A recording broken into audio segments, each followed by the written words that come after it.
মায়ের এক ধারে দুধের দাম, কাটিয়া গায়ের চাম, পাপুষ বানাইলে ঋণের শোধ হবে না। এমন দরদি ভাবে কেউ হবে না আমার মাহা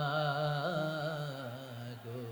মায়ের এক ধারে দুধের দাম, কাটিয়া গায়ের চাম, পাপুষ বানাইলে ঋণের শোধ হবে না।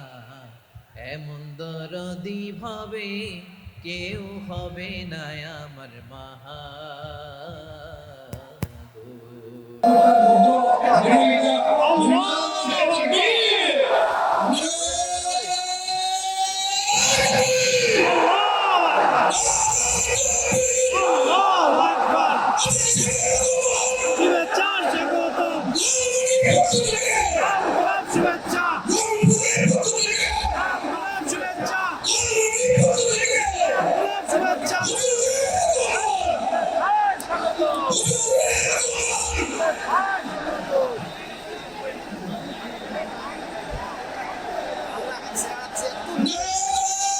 আমাদের বাংলাদেশে সাম্প্রদায়িক সম্প্রীতি আছে না নাই?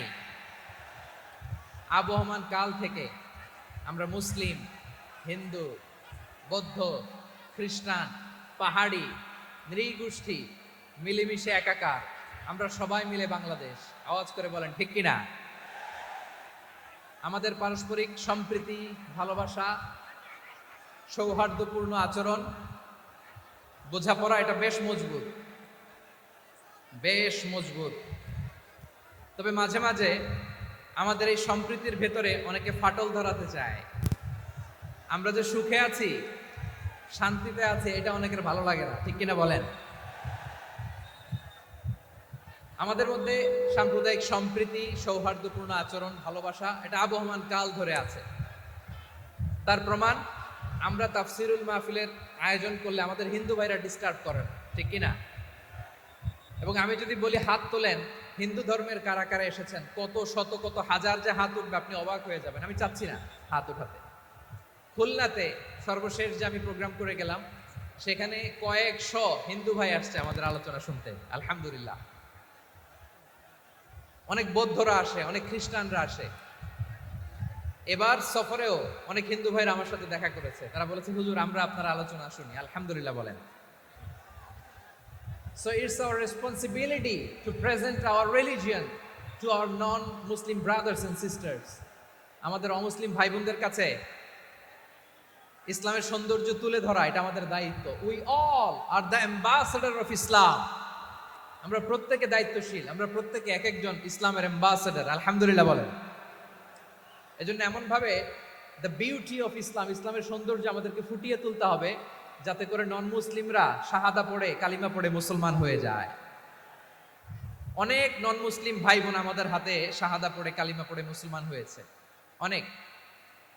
সো আমরা যেন ইসলামের বিউটিটাকে তুলে ধরতে পারি, এবং এই যে সম্প্রীতি, এটাকে যেন আমরা অটুট রাখতে পারি। আদতে আদতে বাংলাদেশের ইতিহাস বলে আমাদের দেশে কোনো দাঙ্গা নাই, আছে? লালমনিরহাটের ভাইয়ের আওয়াজ করে বলেন, আমাদের দেশে হিন্দু মুসলিম দাঙ্গা আছে? আমরা ভাই ভাই, আওয়াজ করে বলুন তো, আমরা কি ভাই ভাই? কিন্তু কিছু দুষ্ট লোক আছে, তারা আমাদের সম্পর্কের মধ্যে ফাটল ধরাতে চায়, ঠিক কিনা বলেন? মাঝে মাঝে ঝগড়া লাগাতে চায়। দেখবেন পত্রপত্রিকায় দেখা যায় বিভিন্ন ধর্মীয় উপাসনালয়গুলোতে হামলা চালানো হয়। এগুলো রাজনৈতিক উদ্দেশ্য প্রণোদিত, এগুলোর সাথে ইসলামের কোনো সম্পর্ক নাই। এজন্য এই দুর্বৃত্তদের ব্যাপারে আমাদের সাবধান থাকতে হবে।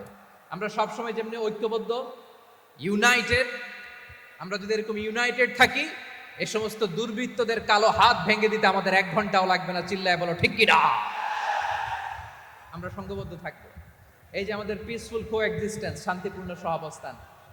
হিন্দুরা পূজা করে, যেদিন হিন্দুদের পূজা অনুষ্ঠান, আমরা ওই দিন তাফসির মাহফিল করি না, ঠিক কিনা বলেন? যেদিন আমাদের তাফসিরুল কোরআনের প্রোগ্রাম, ওই দিন আমাদের হিন্দু ভাইরা ডিস্টার্ব করে না, সুবহানাল্লাহ। হিন্দুদের পূজা অনুষ্ঠানে মাদ্রাসার ছাত্র যে পাহারা দেয়, গোটা বিশ্বে এরকম দৃষ্টান্ত, নজির বিরল, ঠিক কিনা বলেন? আইন শৃঙ্খলা বাহিনীর পাশাপাশি মাদ্রাসার ছাত্ররা যে সেখানে পাহারা দেয়। গোটা পৃথিবীতে এই দৃষ্টান্ত আপনি পাবেন। মাদ্রাসার ছাত্ররা, তারা তো কোরআনের ধারক, তারা হাদিসের ধারক, তারা কেন মন্দির পাহারা দিবে? এই সম্প্রীতিকে ধরে রাখার জন্য, এই সৌহার্দ্যকে ধরে রাখার জন্য, আমাদের পারস্পরিক ভালোবাসাকে অটুট রাখার জন্য। আওয়াজ করে বলতে হবে, ঠিক কিনা? এখন বলেন, আমাদের এই ভালোবাসা অটুট থাক, আমরা চাই কি চাই না? আমরা হিন্দু মুসলিম মিলেমিশে শান্তিপূর্ণ সহাবস্থান, সাম্প্রদায়িক সম্প্রীতি, লালমনিরহাটের ভাইয়ের আওয়াজ করে বলুন, এই সাম্প্রদায়িক সম্প্রীতি আমরা চাই কি চাই না? আল্লাহ এই দেশকে তুমি বরকতময় করো, বাংলাদেশকে তুমি শান্তিময় করো। আওয়াজ করে সবাই বলেন আমিন। এই জায়গাটাতে সামান্য একটু আওয়াজ হচ্ছিল, এটাও থেমে গেছে, আলহামদুলিল্লাহ আলহামদুলিল্লাহ। এখন একেবারে everything is my in my. আমার আলোচনার বিষয় হচ্ছে শান্তিপূর্ণ সহাবস্থান, সাম্প্রদায়িক সম্প্রীতি। আমরা দেখব ইসলাম আমাদেরকে কি কি দিক নির্দেশনা দেয়। শান্ত হইতে হবে, খরগোশের কানের মতো কান দুটো আমার দিকে করে রাখেন। আমি এখনো উঠে যাব, হাত মারায় লাভ নাই, আমি উঠে যাব। তাকায় থাকো আর কান খাড়া, আওয়াজ হবে না। হ্যাঁ, মাশাআল্লাহ মাশাআল্লাহ, ঠিক আছে। আমরা দেখব যে রাসূল সাল্লাল্লাহু আলাইহি ওয়াসাল্লাম এই পিসফুল কোএক্সিস্টেন্সের জন্য আমাদের কি শিখিয়েছেন, কি কি গাইডলাইন দিয়েছেন। আমরা 1 2 3 4 করে এগুলো আপনাদের সাথে শেয়ার করব। আমি আপনাদের খেদমতে সূরাতুল আনআমের 108 নম্বর আয়াত তেলাওয়াত করেছি। এখানে আল্লাহ রাব্বুল ইজ্জা ওয়াল জালাল তিনি ইরশাদ করছেন, ওয়ালা তাসুবুল্লাযীনা ইয়াদউনা মিন দুনিল্লাহি ফায়াসুবুল্লাহা আদওয়ান বিগাইরি ইলম কাযালিকা যায়্যান্না লিকুল্লি উম্মাতিন আমালাহুম সুম্মা ইলা রাব্বিহিম মারজিউহুম ফায়ুনাব্বিউহুম বিমা কানু ইয়ামালুন। রব্বুল আলামিন বলেন, গোলাম ও আমার ইমানদার বান্দারা, শোনো শোনো, ও আমার বিশ্বাসী বান্দারা শোনো শোনো। লা তাসুবুল্লাযীনা ইয়াদউনা মিন দুনিল্লাহ ফায়াসুবুল্লাহা আদওয়ান বিগাইরি ইলম। ও আমার বিশ্বাসী বান্দারা, যারা আল্লাহকে ব্যতি রেখে, আল্লাহকে বাদ দিয়ে অন্য উপাস্যকে ডাকে, দেবীর পূজা করে, দেবতাদের পূজা করে, তোমরা খবরদার তাদের গালি দিও না। আওয়াজ করে বলেন, কি দিও না? আল্লাহ বলেন, ও বিশ্বাসীরা শোনো, যারা আল্লাহকে ব্যতি রেখে দেবীর পূজা করে, অন্য উপাস্যের পূজা করে, তাদেরকে ডাকে, ওই দেবতাদেরকে তোমরা গালি দিও না। যদি ওই দেবতাদেরকে গালি দাও, তাহলে ভুলবশত, শত্রুতাবশত তারা তোমাদের রব আল্লাহকে গালি দেবে, ঠিক কিনা? তোমরা যদি তাদের দেবতাদের গালি দাও, ওরা রেগে তোমার আল্লাহরে গালি দিবে, তাহলে আল্লাহরে গালি খাওয়ানোর কারণ হয়ে গেলাম আমি, ঠিক কিনা বলেন?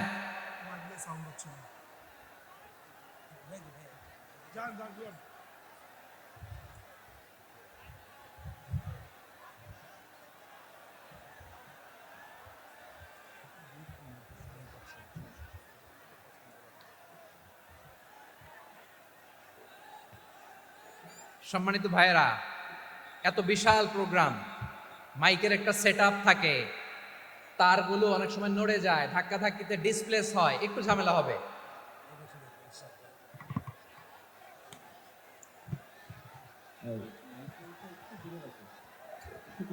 ব্যাস ব্যাস ব্যাস, হ্যাঁ ঠিক, ঠিক আছে। একটু একটু সমস্যা হবে মাঝে মাঝে, আপনারা শান্ত থাকলে, শান্ত থাকতে হবে। এইভাবে সাউন্ড নাই, এই নাই, এই বলতে বলতে আমার সময়ও নাই, উঠে যেতে হবে, এগুলো বোকামি। এই বিভাগীয় প্রোগ্রামগুলোতে যাই, চিৎকার চেঁচামেচি করে তোমরা আসো, সময় শেষ, আমাকে উঠে যেতে হয়, আমরা তো বঞ্চিত হলাম। গুরুত্বপূর্ণ অনেক কথা শোনাবো তোমাদের, অনেক। প্রিয় ভাইরা, আপনারা শান্ত হয়ে বসুন, শান্ত হয়ে। রব্বুল আলামিন বলেন, খবরদার বিশ্বাসীরা, আল্লাহ ছাড়া যারা অন্যান্য উপাস্যদেরকে ডাকে, দেবতাদেরকে ডাকে, তাদেরকে তোমরা গালি দিও না। ওই সমস্ত দেবতাদেরকে যদি তোমরা গালি দাও তাহলে তারা আল্লাহকে গালি দিবে, ঠিক কিনা বলে? আমরা দেবতাদের গালি দিলে ওরা আল্লাহকে গালি দিবে। রব্বুল আলামিন বলেন, খবরদার দেবতাদেরকে গালি দিও না, তাহলে ওরা তোমার রব আল্লাহরে গালি দেবে। প্রতিটি জাতির জন্য তাদের কাজকে আমি আল্লাহ সুশোভিত করে রেখেছি, তারা সবাই একদিন আমার কাছেই ফিরে আসবে। এরপর আমি রব্বুল আলামিন তাদের আমলনামা তাদেরকে জানিয়ে দেব। সুবহানাল্লাহ পড়ে। প্রিয় ভাইরা, আল্লাহ তাআলা বলেছেন খবরদার গালি দিও না। আদেশটা কার? আওয়াজ করে বলেন তো। হিন্দুদের দেবতা দেবদেবীদেরকে গালি দেওয়া যাবে না। আওয়াজ করে বলুন প্রিয় ভাইরা, এই আদেশটা কার? এই আপনাদের গলার আওয়াজ। অন্য ধর্মের দেবতাদেরকে যে গালি দেওয়া যাবে না, এই আদেশটা কার? আরো জোরে বলুন, কার? গালি দিবেন কোন দেবতাকে? দিবেন? যদি দেন তাহলে ওরা আল্লাহরে গালি দিবে। তাহলে আল্লাহরে গালি খাওয়াইলো কে? আপনি, ঠিক কিনা বলেন? আমি আল্লাহকে গালি খাওয়ানোর কারণ হলাম, কারণ আমি যদি গালি না দিতাম ওরা আমার রবকে গালি দিত না। আওয়াজ করে বলেন ঠিক কিনা? তাহলে প্রিয় ভাইয়েরা, ইসলাম আমাদেরকে শিখায়, সূরাতুল আনআমের 108 নম্বর আয়াত থেকে আমরা বুঝলাম কোন ধর্মকে ছোট করা যাবে না। অন্য ধর্মকে ছোট করা মানে ইসলামকে ছোট করা। অন্য ধর্মের দেবতাকে গালি দেওয়া মানে আল্লাহকে গালি খাওয়ানো। আওয়াজ করে বলেন ঠিক কিনা? খবরদার, এটা করা যাবে না। আর অন্য ধর্মের দেবতাকে যদি আপনি গালি দেন, ওরা ইসলাম থেকে দূরে সরে যাবে। যাও ইসলামের প্রতি আকৃষ্ট হয়েছিল আর কোনোদিন ইসলামের ধারে কাছে আসবে না। আওয়াজ করে বলেন ঠিক কিনা? এজন্য কখনো কোনোদিন অন্য ধর্মের দেবতাদেরকে গালি দেওয়া যাবে না। অন্য ধর্মের কোনো দেবতাদেরকে আমরা গালি দিব না, গালি দিব না, বরং ইসলামের beauty, the beauty of Islam, ইসলামের সৌন্দর্যকে আমরা তুলে ধরব। আমরা যদি বিশ্বনবী সাল্লাল্লাহু আলাইহি ওয়াসাল্লামের জীবনের দিকে তাকাই, তাহলে আমি দেখব বিষ্ণু ইসা ইসলাম মক্কাতে কিংবা মদিনাতে অন্য ধর্মের লোকদের সাথে খুব পিসফুলি লাইফ লিড করেছেন। হোক মুশরিক, হোক খ্রিস্টান, হোক ইহুদি, বিশ্বনবী সবার সাথে মিলেমিশে ছিলেন। আলহামদুলিল্লাহ বলেন। ইসলাম হচ্ছে পিসফুল রিলিজিয়ান।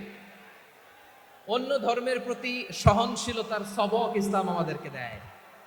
কিন্তু প্রতিটি মুসলিমের এটা মনে রাখতে হবে, আল্লাহর কাছে পছন্দনীয় গ্রহণযোগ্য ধর্ম, জীবনাদর্শ একটি, সেটা হচ্ছে ইসলাম। আওয়াজ করে বলেন সেটা কি? লালমনিরহাটের ভাইয়েরা আওয়াজ করে বলুন, আল্লাহর কাছে মনোনীত ধর্ম একটি, সেটা কি? এজন্য রব্বুল আলামিন বলেন, ইন্নাদ-দীনা ইনদাল্লাহিল ইসলাম, আল্লাহর কাছে মনোনীত গ্রহণযোগ্য অ্যাকসেপ্টেড ধর্ম মতাদর্শ একটা, সেটা হলো ইসলাম। ইসলাম ছাড়া অন্য কোনো ধর্ম যদি কেউ তালাশ করে, তার ওই ধর্ম আল্লাহ গ্রহণ করবে না। ওমাইয়াবতাগি গায়রাল ইসলামি দীনান ফালাই ইউকবালা মিন ওয়া হুয়া ফিল আখিরাতি মিনাল খাসিরিন।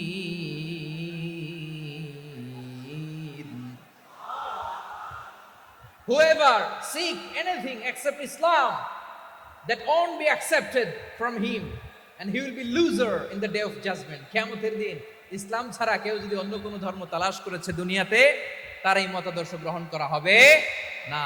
and he will be loser, সে হবে লুজার, ক্ষতিগ্রস্ত, হাই হাই কোম্পানির ম্যানেজার। ওর আমও শেষ, সালাও শেষ। আওয়াজ করে বলেন ঠিক কি না? এজন্য ইসলাম পেয়ে আমরা খুশি না বেজার?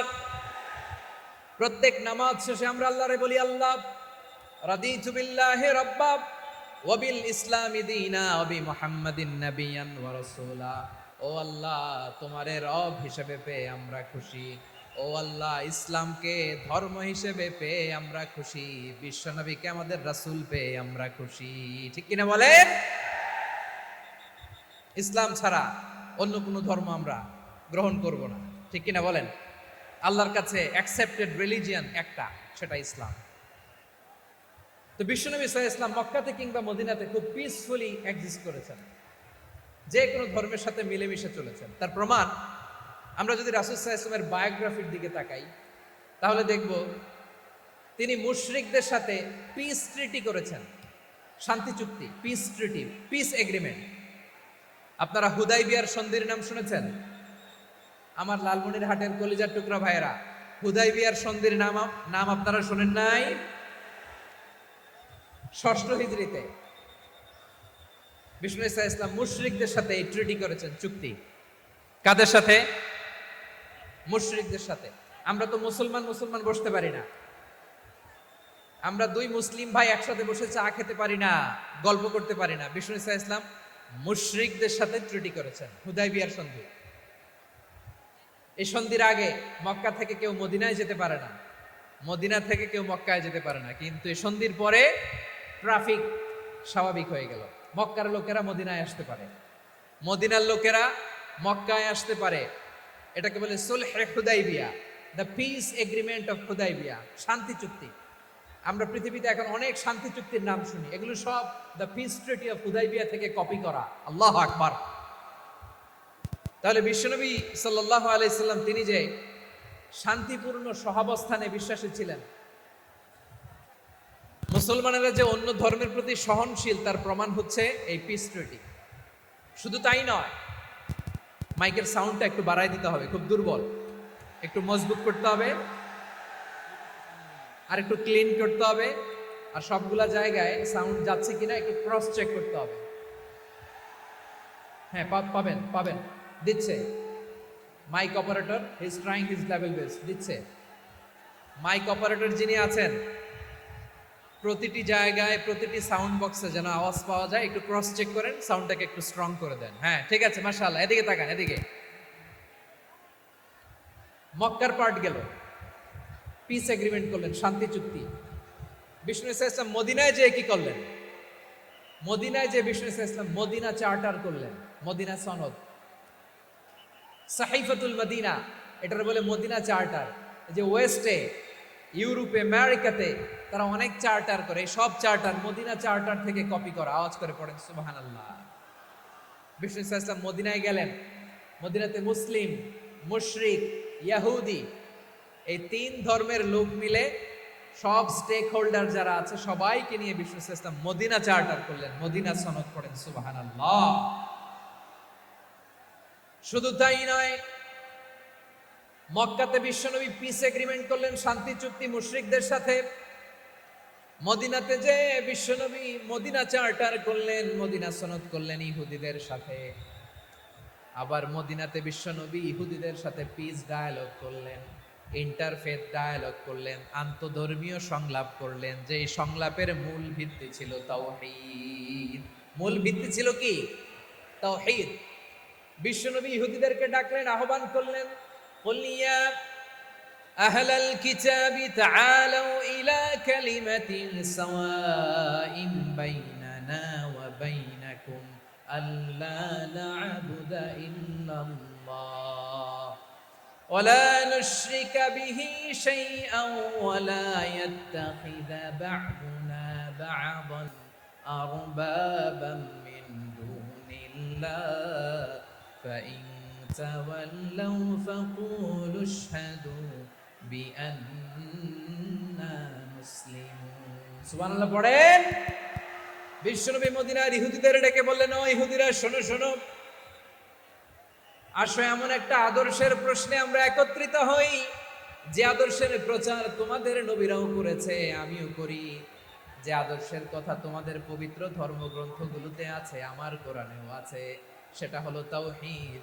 আমরা এক আল্লাহ ছাড়া কারো ইবাদত করব না, আল্লাহর সাথে কাউরে শরীক করব না, আল্লাহ ছাড়া কাউরে রব মানব না। পড়েন সুবহানাল্লাহ। তাহলে আমার প্রিয় লালমনিরহাটের ভাইরা, মদিনাতে যে তিনি মদিনা চার্টার করলেন, মদিনা সনদ। আহাদান আও ইনতাকাসাহু আও কাল্লাফাহু ফাওকা তাআতিহি আনা হাজিজুহু ইয়াউমাল কিয়ামা। খবরদার, জেনে রেখো, কেউ যদি কোনো সংখ্যালঘুর উপরে অত্যাচার করে, কোনো সংখ্যালঘুর প্রাপ্য থেকে যদি কেউ কাউকে ঠকায়, সংখ্যালঘুর উপর যদি কেউ কষ্ট দেয়, কোনো সংখ্যালঘুর সম্পদ যদি কেউ জোর করে কেড়ে নেয়, আমি কিয়ামতের দিন বিশ্বনবী ওই সংখ্যালঘুর পক্ষে আর ওই মুসলমানদের বিপক্ষে বাদী হয়ে দাঁড়াবো। সুবহানাল্লাহ বলতে পারলেন না?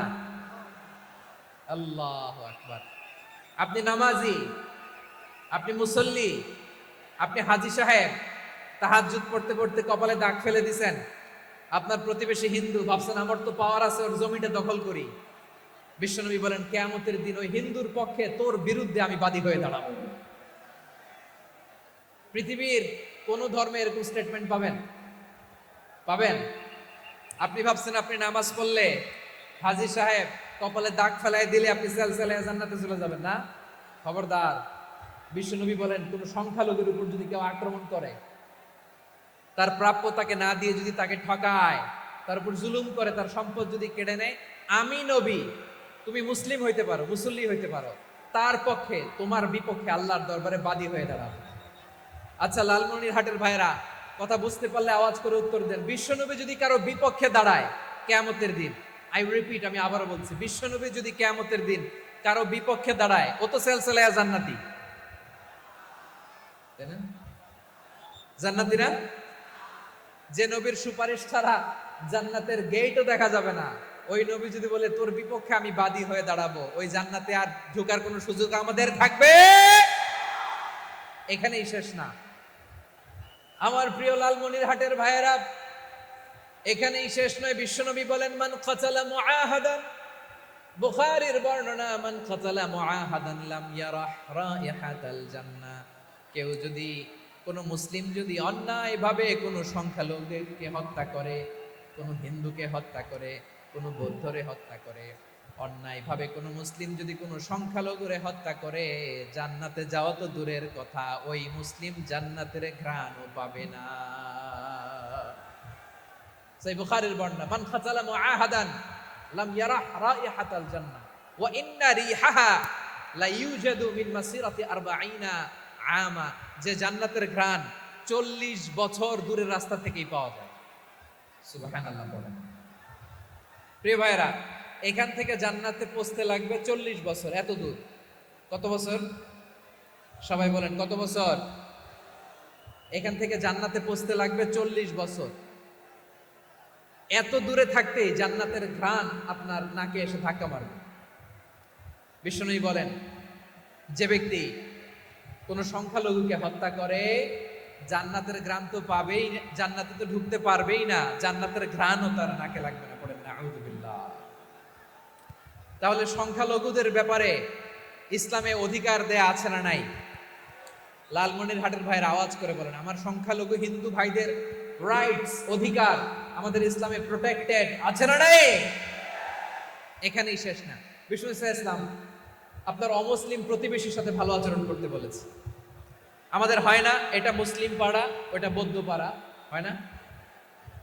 অনেক সময় হয় না, এটা আমাদের মুসলিম পাড়া, ওইটা হিন্দু পাড়া, এরকম আছে না নাই? লালমনিরহাটে নাই না? আছে? হিন্দু যদি আপনার প্রতিবেশী হয়, কি করবেন? ওর কষ্ট দিবেন নাকি? কেন? ও তো হিন্দু, ও তো আমার আল্লাহরে ডাকে না, ওরে কষ্ট দিলে জায়েজ হবে না? খবরদার। বিষ্ণু ইসলাম বলেন, মান কানা ইউমিনু বিল্লাহ ওয়াল ইয়াউমিল আখির ফালিউকরিম জারাহ।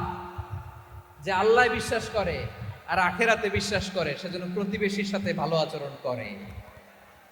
সুবহানাল্লাহ। কলিজা জুড়ায় যায় না আমার নবীর কথাগুলো শুনলে?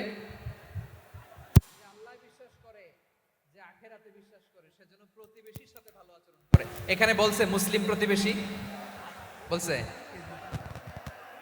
নামাজি প্রতিবেশী, বলছে আল্লাহওয়ালা প্রতিবেশী, বলছে না।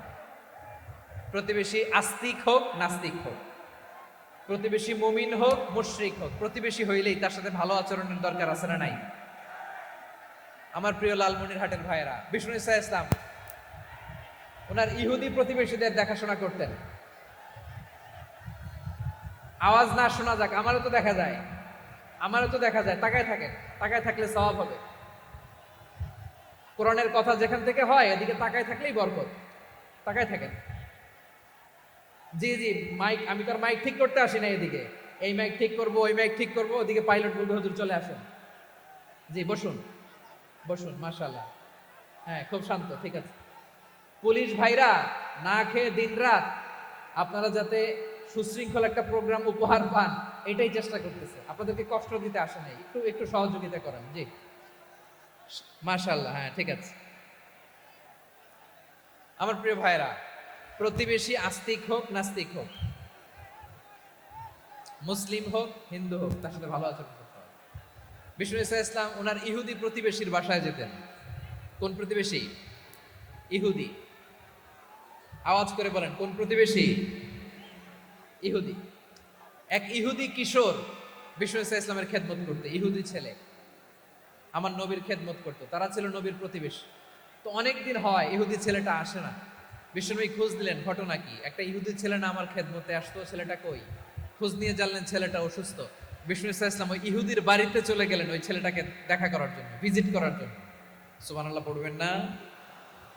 গেলেন, যে দেখে ইহুদি ছেলেটা মুমূর্ষ, যান যান যায় যায় ভাব, বিছানায় পড়ে আছে, তার বাবা দাঁড়ানো। বিশ্বনবী তার মাথার পাশে বসলেন, মাথায় হাত বুলিয়ে দিলেন, আর ছেলেটাকে বললেন, আসলিম, হে ইহুদি ছেলে, আসলিম, ইসলাম ধর্ম গ্রহণ করো। তো ছোট্ট ছেলে ভাবে আমরা ইহুদি, এখন ইসলাম ধর্ম গ্রহণ করলে আব্বা যদি বকা দেয়। ফানাযারা ইলা ওয়াজহি আবি, ছেলেটা তার বাবার চেহারার দিকে তাকালো, দেখে আব্বা কি কয়। আব্বা যদি বলে তাইলে ইসলাম ধর্ম গ্রহণ করবে। ইহুদি ছেলেটা তার বাবার দিকে যখন তাকালো, ওর বাবা বলে, আতি আবুল কাসিম, আবুল কাসিম যা বলে তাই করো।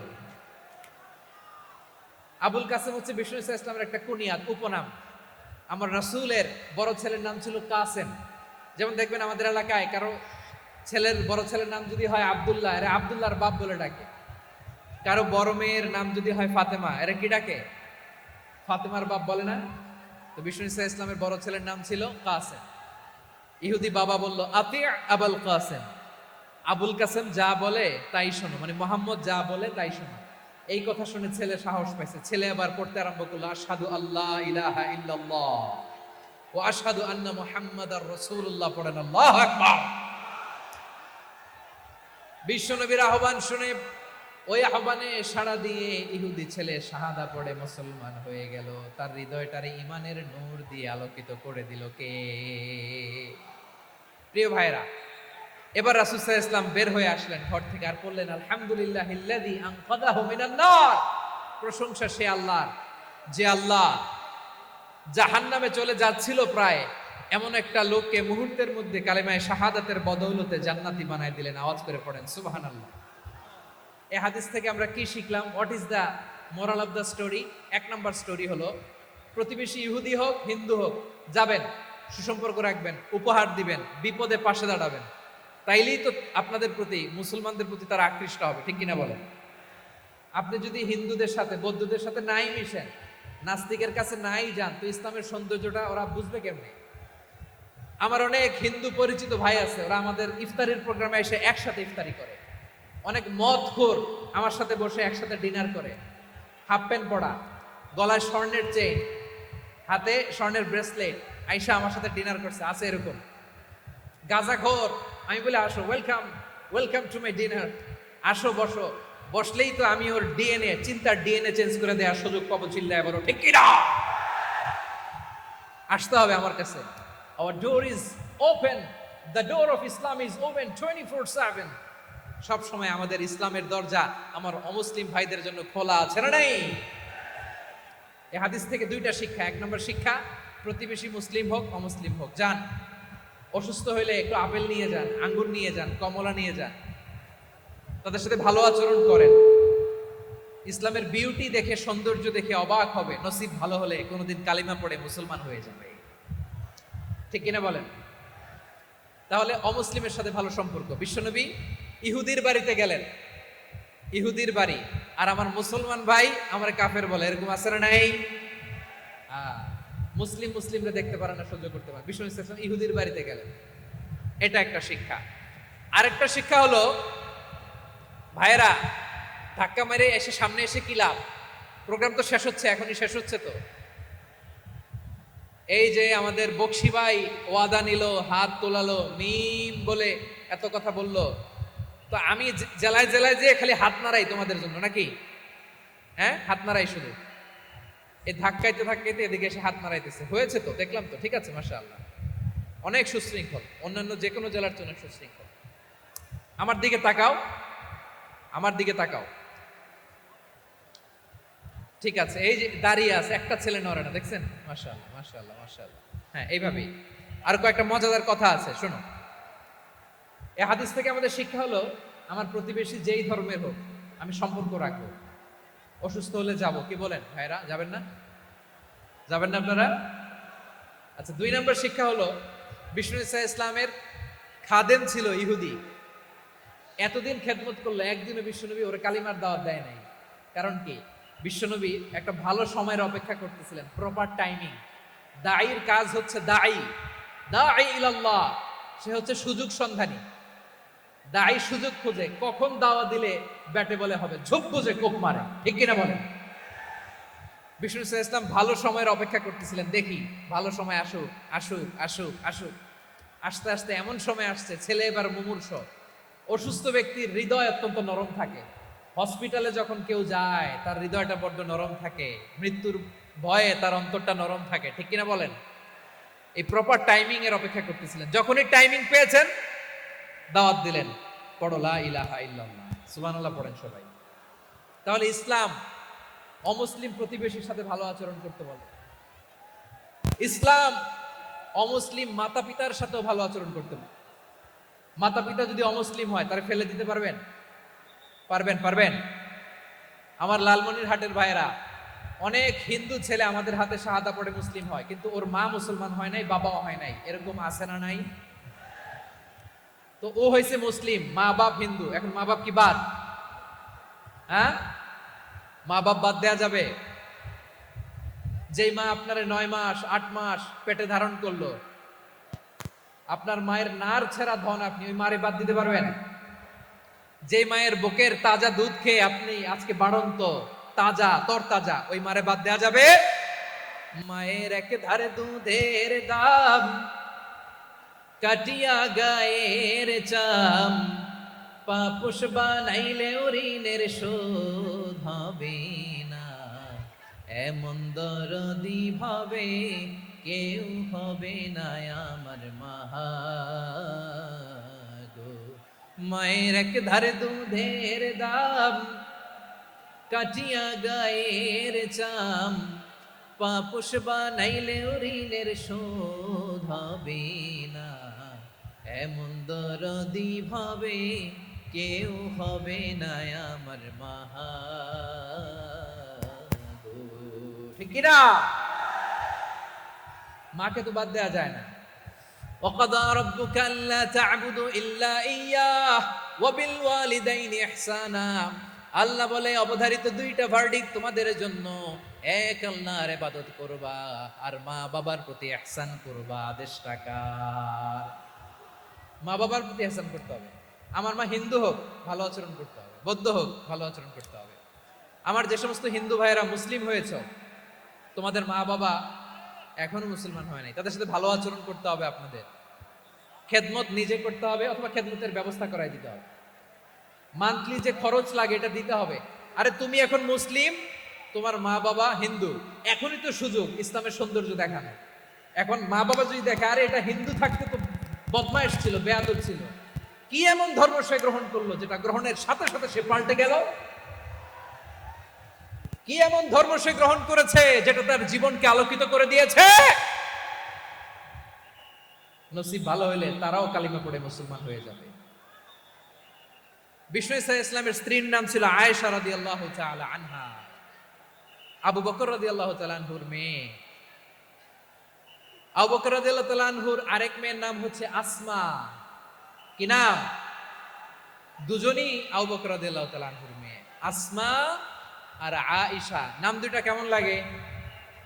আসমা নামটা কেমন লাগে? আয়েশা নামটা কেমন লাগে? সবার ভালো লাগে নাই? নাম দুটো আপনাদের ভালো লাগে? লালমনিরহাটে অনাগত যদি কন্যা সন্তান হয়, যদি মনে চায় আসমা রেখে দিতে পারবে, যদি মনে চায় আয়েশা রেখে দিয়েন।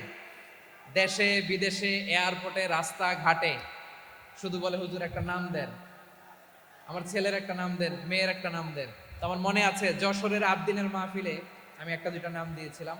আজকে লালমনিরহাটের এই প্রোগ্রামে কন্যা সন্তান যদি হয়, 2টা নাম দিলাম, আসমা কিংবা আয়েশা। ইনশাআল্লাহ পড়েন। দুজন বোন, এক মায়ের না, বাবা এক মা দুজন। আয়েশা রাদিয়াল্লাহু তাআলা আনহার মায়ের নাম উম্মে রুমা, আর আসমা রাদিয়াল্লাহু তাআলা আনহার মায়ের নাম কুতাইলা বিনতে আব্দুল উজ্জা। আবু বকর রাদিয়াল্লাহু তাআলা আনহু 4টা বিয়ে করেছিলেন। তো একই ঘটনা ঘটেছে এই ফ্যামিলিতে। আসমা ইসলাম ধর্ম গ্রহণ করে মুসলিমা, কিন্তু তার মা কোতাইলা মুশরিকা। আই রিপিট, বোঝার জন্য আমি আবারও বলি, আসমা রাদিয়াল্লাহু তাআলা আনহা মুসলিমা, আর আসমার মা কোতাইলা, আওয়াজ করে বুঝে থাকলে বলেন, আসমার মা মুশরিকা। তার মানে মেয়ে মুসলিম, মা অমুসলিম, ভেজাল আছে না নাই? কিন্তু কোতাইলা আর ধৈর্য ধারণ করতে পারে না। নার ছেড়া ধন, কলিজার টুকরা ধন, কলিজার টুকরা সন্তান আসমারে দেখতে বড্ড মন চায়। সাইয়েদনা আসমা রাদিয়াল্লাহু তাআলা আনহা মক্কা থেকে হিজরত করে মদিনায় চলে গেলেন হুদাইবিয়ার পর। যখন মক্কা মদিনার ট্রাফিক স্বাভাবিক হলো, মক্কার লোক মদিনায় যায়, মদিনার লোক মক্কায় আসে। কোচাইলা কলিজার টুকরা সন্তান আসমারে দেখার জন্য কিছু উপহার নিয়ে বিশাল মরু পথ পাড়ি দিয়ে মক্কা থেকে মদিনায় যায়। সুবহানাল্লাহ বলেন। এখন মা আসছে মেয়ের সাথে দেখা করতে, মেয়ে তো আর দেখা দেয় না। মেয়ে ভাবছে আমার মা তো মুশরিকা, অপবিত্রা, তার সাথে কি দেখা দেয়া যাবে? বিশ্বনবীর দরবারে চলে গেলেন। সুবহানাল্লাহ বলেন। কি সৌভাগ্যবান ছিল তারা, মাসলা জানার দরকার হলেই নবীর দরবারে চলে যেত। ঘরে বউয়ের সাথে ঝগড়া হলে নবীর দরবারে চলে যেত। অনেক সাহাবী বলে, আমার পেটে ক্ষুধা লাগলো আমি নবীর কাছে চলে যেতাম, কারণ নবীর চেহারার দিকে তাকালেই আমার পেটের ক্ষুধা মিটে যেত। সাইয়েদনা আসমা রাদিয়াল্লাহু তাআলা আনহা বিশ্বনবীর কাছে চলে গেলেন, যে বললেন, ইয়া রাসূলুল্লাহ, ইয়া হাবিবাল্লাহ, ইন্না উম্মি কাদিমাতুন ইলাইয়া ওয়া হিয়া রাগিবা। আমার মা মক্কা থেকে অনেক দূর মরুর পথ পাড়ি দিয়ে উপহার সামগ্রী নিয়ে মদিনায় আমার সাথে দেখা করতে এসেছে গো নবী। আমার জানতে বড্ড ইচ্ছে হয় আমি আমার মুশরিকা মায়ের সাথে একটু দেখা করতে পারবো কিনা। আফা আসিলুহা, আগে যেমনি আমি আমার মায়ের সাথে ভালো আচরণ করতাম, যেমনি আমি আমার মায়ের সাথে সদাচরণ করতাম গো নবী, এখন আমি মুসলিমা, মা মুশরিকা, এখনো কি আগের মতো সদাচরণ করতে পারবো নাকি? বিশ্বনবী বললেন, নাম সিলিহা, হ্যাঁ রে আসমা, অবশ্যই অবশ্যই, আগে ঠিক যেমন তুমি তোমার মায়ের সাথে ভালো আচরণ করতে, এখনো তেমনি আগের মতো ভালো আচরণ করবা। আওয়াজ করে পড়েন সুবহানাল্লাহ। কি ইসলাম আমরা পেয়েছি! কত ব্রড মাইন্ডেড আমাদের ইসলাম, কত ওপেন মাইন্ডেড ইসলাম, কত ওপেন আপ করতে পারে, চিন্তা করতে পারে।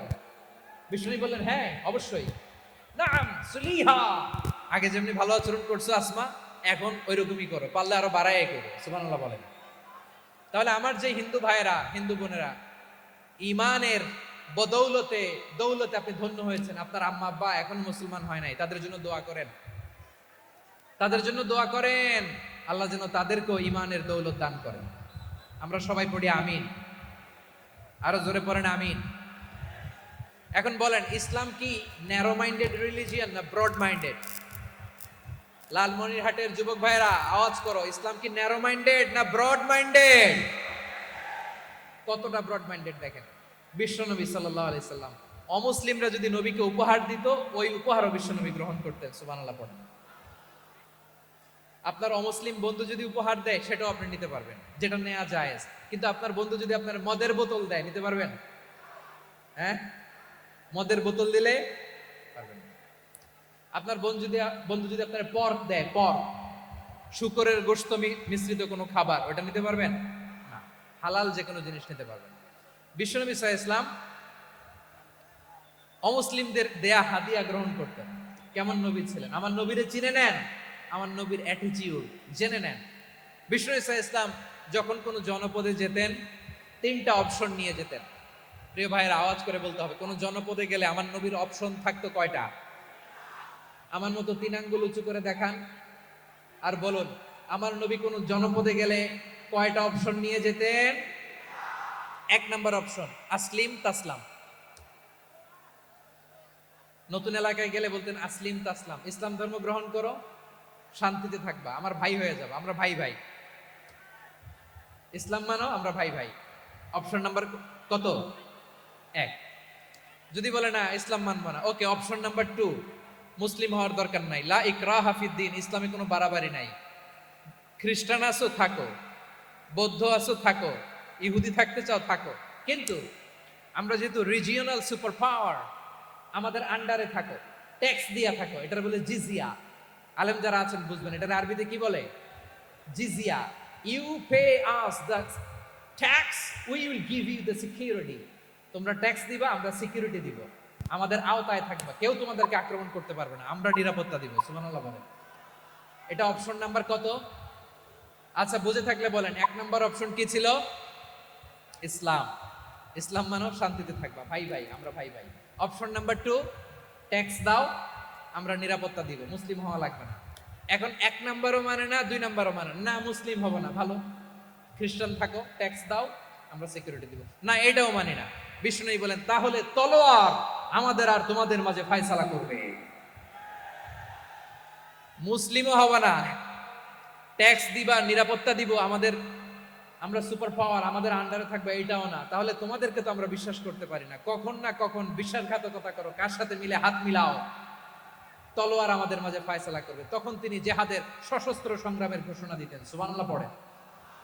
দেখেন পশ্চিমারা জেহাদকে এইভাবে চিত্রায়িত করে না, ওরা জেহাদ বলতে বুঝায় তলোয়ার, হাত কাটো, গলা কাটো না। জেহাদ সশস্ত্র সংগ্রাম 3 নম্বরে। অধিকাংশ ক্ষেত্রেই বিশ্বনবীর সুন্দর আচরণ দেখে, আরে আমার নবীর যে নুরানি চেহারা, অনেকে তো কেবল সিরেফ চেহারাটা দেখেই কালিমা পড়ে মুসলমান হয়ে গিয়েছে। যারা মুসলিম হয় নাই তারা তাদের ইসলামেই বলবৎ ছিল, ট্যাক্স দিয়ে ইসলামের আন্ডারে ছিল। যারা এটাও মানে নাই ওইটাও মানে নাই, তাদের বিরুদ্ধে জেহাদ। বিষ্ণু ইসলাম 7ম হিজরিতে যখন খায়বার বিজয়ের পরে ইসলাম রিজিওনাল সুপার পাওয়ার হিসেবে আত্মপ্রকাশ করলো, বিশ্বনবী চিঠি লিখলেন অন্যান্য সুপার পাওয়ারের কাছে, রাষ্ট্রীয় চিঠি। রাষ্ট্রীয় চিঠি লেখে এক রাষ্ট্রপ্রধান আরেক রাষ্ট্রপ্রধানের কাছে, ঠিক কিনা বলেন? জানেন না আপনারা? এই যে 24-এর ছাত্র নাগরিক অভ্যুত্থানে, এই অভ্যুত্থান যখন শুরু হয়, আমি তখন সাউথ আফ্রিকাতে, একটা স্ট্যাটাস দিয়েছিলাম, কোটা নয় গোটা দেশ সংস্কার করা লাগবে। শুধু বাংলাদেশ নয়, সারা বিশ্বের বাংলা ভাষাভাষী লোকেরা এই আন্দোলনের সাথে সমর্থন তারা করেছে, এটাকে সাপোর্ট করেছে, তারা সমর্থন দিয়েছে। আমাদের ইউনাইটেড আরব আমিরাতের বাংলাদেশি ভাইয়েরা তারা সেখানে রাস্তায় নেমে এসেছিল, জানেন? ওইখানে ডেমনস্ট্রেশন করা যায় না, সেখানকার সরকার তাদেরকে যাবজ্জীবন দিয়েছিল। তখন আমাদের এই যে প্রধান উপদেষ্টা ডক্টর মোহাম্মদ ইউনূস সরাসরি G2G বলে, এটারে G2G, government to government, G2G, উনি চিঠি লিখলেন যে তাদেরকে, ইউর হাইনেস, হে সম্মানিত আমির, আপনি আমার এই চিঠির কারণে আমার সম্মানে এই 53 জন বাংলাদেশিকে মাফ করে দেন। এই চিঠির বদৌলতে বেকসুর খালাস পেয়ে গিয়েছিল আমাদের ভাইরা। জানেন না এই ঘটনা আপনারা? তাহলে গভর্নমেন্ট টু গভর্নমেন্ট চিঠি দেওয়া হয়।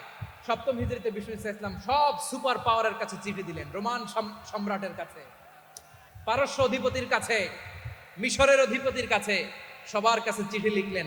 চিঠির ভাষা ছিল এরকম, মিন মুহাম্মাদিন রাসূলিল্লাহ ইলা মুকাওকিস আযীমিল কিবত, মুহাম্মদ রাসূলুল্লাহর পক্ষ থেকে মিশরের বাদশার কাছে, আসলিম তাসলাম, ইসলাম মানো শান্তিতে থাকবা, সালামুন আলা মান ইত্তাবাআল হুদা, শান্তি তার জন্য যে হেদায়েতের অনুসরণ করে। সুবহানাল্লাহ পড়েন। তো এই চিঠি অনেকে ভালোভাবে রিসিভ করেছে, অনেকে এই চিঠি পাওয়ার পরে নবীর কাছে আবার ইন রিটার্ন উপহার পাঠিয়েছে। কি পাঠিয়েছে? উপহার। মিশরের বাদশা মুকাওকিস তিনি বিশ্বনবীকে বিশাল এক উপহারের ডালি পাঠিয়েছেন। মিশরের বাদশা মুকাওকিস ছিলেন ধর্মে খ্রিস্টান। লালমনিরহাটের ভাইয়েরা আওয়াজ করে বলেন, মিশরের বাদশা ধর্মে কি ছিল? খ্রিস্টান। কি উপহার দিয়েছিল আমার নবীকে? শুনতে মনে চায়? আওয়াজ নাই লালমনিরহাটের গলায়, শুনতে মনে চায়? 1000 স্বর্ণ মুদ্রা, 1000 স্বর্ণ মুদ্রা। 2টা খ্রিস্টান দাসী, একজনের নাম মারিয়া বিনতে শামউন আল কিবতিয়া, আরেকজনের নাম সিরিন বিনতে শামউন আল কিবতিয়া। একজন খ্রিস্টান দাস 20 থান কাপড় জামা বানানোর জন্য, আমরা নবী যেন সেলাই করে জামা বানাতে পারে এজন্য 20 থান কাপড়, 20 থান ফাইন গার্মেন্ট। সুবহানাল্লাহ পড়বেন না? এরপরে একটা গাধা যেটার নাম ছিল উফাইর, আর একটা খচ্চর, এটার নাম ছিল দুলদুল। খচ্চর চিনেন? গাধা আর ঘোড়ার ক্রসিং এ যে প্রাণীটা দুনিয়াতে আসে ওটাকে খচ্চর বলে। তো এই যে সুপার পাওয়ার, খ্রিস্টান বাদশার কাছে নবী চিঠি লিখলেন, ওই খ্রিস্টান বাদশা আমার নবীকে উপহার দিল, বিশ্বনবী এই উপহারগুলো সানন্দে গ্রহণ করেছে। সুবহানাল্লাহ পড়বেন না? তাহলে অমুসলিম কেউ যদি আপনাকে উপহার দেয়, হালাল উপহার হলে আপনি গ্রহণ করতে পারবেন। অনুরূপভাবে পারস্যের বাদশা, রোম সম্রাট বিশ্বনবীকে উপহার পাঠিয়েছেন, আমার নবী সবগুলো উপহার গিফট গ্রহণ করেছেন। সুবহানাল্লাহ বলেন। তাহলে প্রিয় লালমনিরহাট, আওয়াজ করে বলুন, ইসলাম কি ন্যারো মাইন্ডেড রিলিজিয়ন না ব্রড মাইন্ডেড? আম্মা জান আয়েশার কাছে মাসালা জানতে চায় মেয়েরা, হে আম্মা জান, অগ্নি উপাসকেরা তাদের ঈদের দিন নওরোজের সময় আমাদেরকে পাখি দেয়, নেওয়া যাবে? উনি বললেন, ওরা জবাই করে দিলে নেওয়া যাবে না, কিন্তু ওরা যদি ফলমূল এরকম খাবার দেয় এগুলো নেওয়া যাবে। তার মানে অমুসলিমদের দেয়া উপহার এটা গ্রহণ করা যায়। সুবহানাল্লাহ বলেন। শুধু তাই নয়, বিষ্ণু ঈসা ইসলাম অমুসলিমদের সাথে আর্থিক লেনদেনও করেছেন, ফিনান্সিয়াল ডিলিং করেছেন। অমুসলিমদের সাথে প্রয়োজনে আপনি ফিনান্সিয়াল ডিলিং করতে পারবেন। আমরা প্রায় দেখি বাজারের মিষ্টির দোকানগুলো আমার হিন্দু ভাইদের। লালমনিরহাটে মিষ্টির দোকান, দইয়ের দোকান কারা চালায়? হিন্দুরা চালায় না? তারপরে যে বারবার শপ, চুল কাটে যে নাপিত, অধিকাংশ নাপিতের দোকানে কারা? আমার হিন্দু ভাইরা। আপনি চুল কাটতে পারবেন কিনা? পারবেন কিনা বলেন? পারবেন। তার দোকান থেকে দই মিষ্টি কিনতে পারবেন কিনা? হ্যাঁ, আমার মুসলিম ভাইয়ের দোকান থাকলে ওইটার আমি বেশি প্রায়োরিটি দিব, ঠিক কিনা? কিন্তু যদি তাদের সার্ভিস নিতে চান, প্রোডাক্ট নিতে চান, পারবেন। তার দলিল সহিহ বুখারী, আম্মা জান আয়েশা রাদিয়াল্লাহু তাআলা আনহা বলেন, ইশতারা রাসূলুল্লাহ সাল্লাল্লাহু আলাইহি ওয়াসাল্লাম মিন ইয়াহুদিন তুআমান ওয়া রাহানাহু দিরআহু মিন হাদিদ। রাসূল সাল্লাল্লাহু আলাইহি ওয়াসাল্লাম এক ইহুদির কাছ থেকে, কার কাছ থেকে? সবাই বলে নাই, কার কাছ থেকে? আমার নবী, পেয়ারা নবী এক ইহুদির কাছ থেকে জব কিনেছিল। জব, বার্লি, যেটা দিয়ে রুটি বানায়। ওই জবের দাম দেওয়া টাকা পয়সা নবীর কাছে ছিল না, ফলে নবী ওনার একটা পোশাককে মর্গেজ রেখেছিলেন, মর্গেজ, বন্ধক, যে এখন এটার দাম দিতে পারবো না, কয়েক কেজি বার্লি নিয়ে যাই আর বন্ধক হিসেবে আমার জামাটা রেখে গেলাম, যেদিন দাম দিব ওই দিন জামাটা ছুটায় নিয়ে যাব। সুবহানাল্লাহ পড়বেন না? বাকিতে নিছিলেন, বাকিতে। দিরআহু মিন হাদিদ, লোহার তৈরি বর্ম, মানে যুদ্ধের পোশাক, লোহা দিয়ে বানানো। বিশ্বনবী বললেন, কয়েক কেজি জব দাও, টাকাটা পরে দিব, এখন টাকা নাই, বন্ধক হিসেবে, মর্গেজ হিসেবে আমার জামা রেখে গেলাম, যখন টাকা দিব জামা ছুটায় নিব। আওয়াজ করে বলতে হবে সুবহানাল্লাহ। এ থেকে বোঝা গেল অমুসলিমদের সাথে ফিনান্সিয়াল ডিলিং করা যায়, অর্থনৈতিক লেনদেন করা যায়, কেনাবেচা করা যায়, প্রোডাক্ট কেনা যায়। এমনকি আমাদের মসজিদে নববীতে বারান্দায় আপনারা একটা অটোমেটিক ফ্লাইং আমব্রেলা দেখছেন? সূর্য যখন বাড়ে মসজিদে নববীর বারান্দায়, ইয়ার্ডের মধ্যে অটোমেটিক্যালি কিছু আমব্রেলা আছে, সা করে খুলে যায়, আর সূর্যের তাপ লাগে না।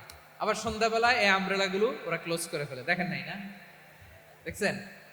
এই মসজিদে নববীকে সর্বোচ্চ কনস্ট্রাকশন ইনফ্রাস্ট্রাকচারে ডেভেলপ করার জন্য কর্তৃপক্ষ কিছু অমুসলিম ইঞ্জিনিয়ারের, ডিজাইনারের সহায়তা নিয়েছিল। সুবহানাল্লাহ বলেন।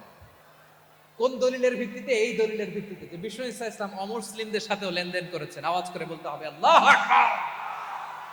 শুধু তাই নয়, ইন কেস অফ ইমার্জেন্সি, প্রয়োজনে ইসলামের খাতিরে, ইসলামকে সামনের দিকে এগিয়ে নিয়ে যাওয়ার জন্য অমুসলিমদের সাপোর্ট নেওয়া জায়েজ আছে। সুবহানাল্লাহ বলেন। অমুসলিমদের সাপোর্ট নেয়া, তাদের থেকে অর্থ নেয়া, পলিটিক্যাল সাপোর্ট, পলিটিক্যাল অ্যাসাইলাম নেওয়া জায়েজ আছে। আমাদের অনেক বিশ্ববরেণ্য দায়ীরা আমেরিকায় অস্থায়ীভাবে অ্যাসাইলাম নিয়ে থাকে, নিজের দেশে গেলে ফাঁসিতে ঝুলাই দিবে। যুগ যুগ ধরে দায়ীদের উপরে এরকম অত্যাচার আর নির্যাতন আছে না নাই? মিশরের অনেক দায়ীরা পাশ্চাত্যে যেয়ে থাকে, এই যে তারা পলিটিক্যাল অ্যাসাইলাম নিয়ে থাকে, রাজনৈতিক আশ্রয়, এটা জায়েজ আছে না? এটা যে জায়েজ আছে তার প্রমাণ স্বয়ং বিশ্বনবী সাল্লাল্লাহু আলাইহি ওয়াসাল্লাম পলিটিক্যাল সাপোর্ট নিয়েছিলেন অমুসলিমদের কাছ থেকে। সুবহানাল্লাহ বলেন। খুব মজাদার একটা ঘটনা শুনবেন, আপনাদের আগ্রহ দেখে তো মনে হয় না শোনার ইচ্ছা আছে। আছে আছে, গলায় জোর আছে। লিল্লাহি তাকবীর, লিল্লাহি তাকবীর, নারে মাশাআল্লাহ।